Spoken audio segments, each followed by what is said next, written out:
Good afternoon, P5. How are you? I hope you fine there, and I'm so happy to meet you again to discuss about our science matter is reversible and irreversible change. Okay, I think you have understood about some change like solid into liquid melting, liquid into solid freezing, and then water into liquid is boiling, and then liquid into the gas is evaporation. Okay, now sir want to explain to you about reversible and irreversible change.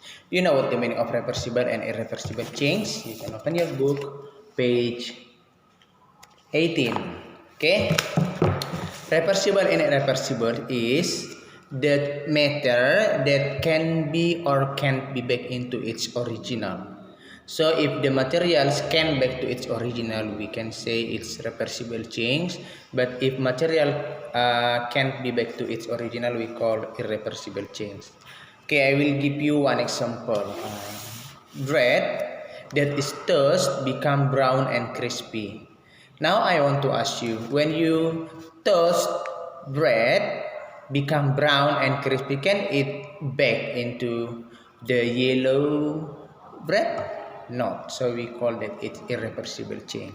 Okay, now butter left in the oven goes soft. Can the butter bake into the solid?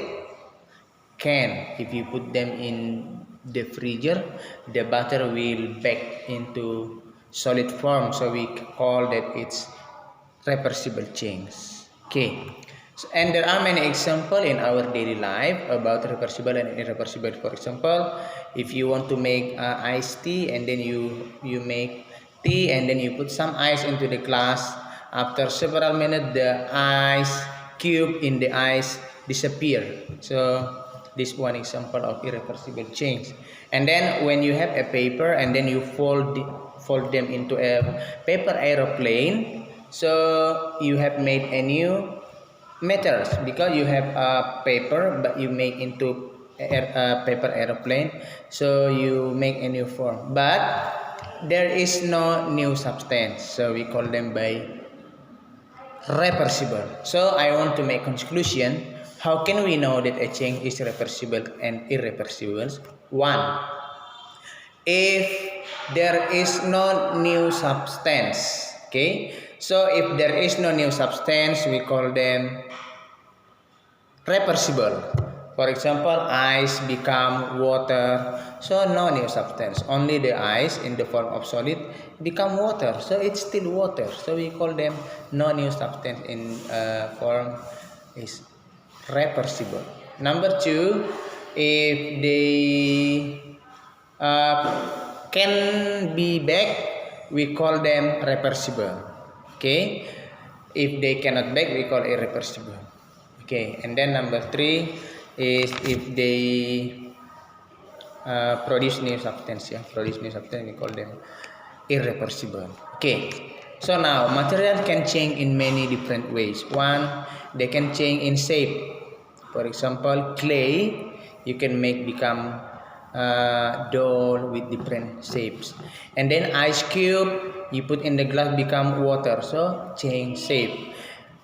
Okay, so this called reversible. And I want to tell you, irreversible is the material that cannot be back. One example is burning.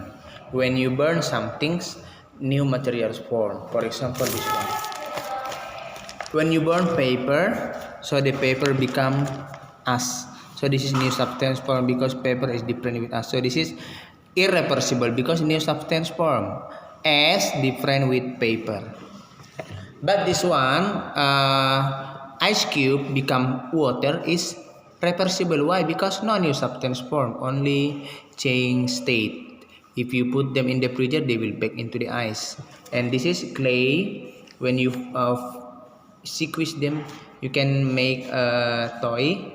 But when you fold them, they will bake into original state. Okay. Thank you.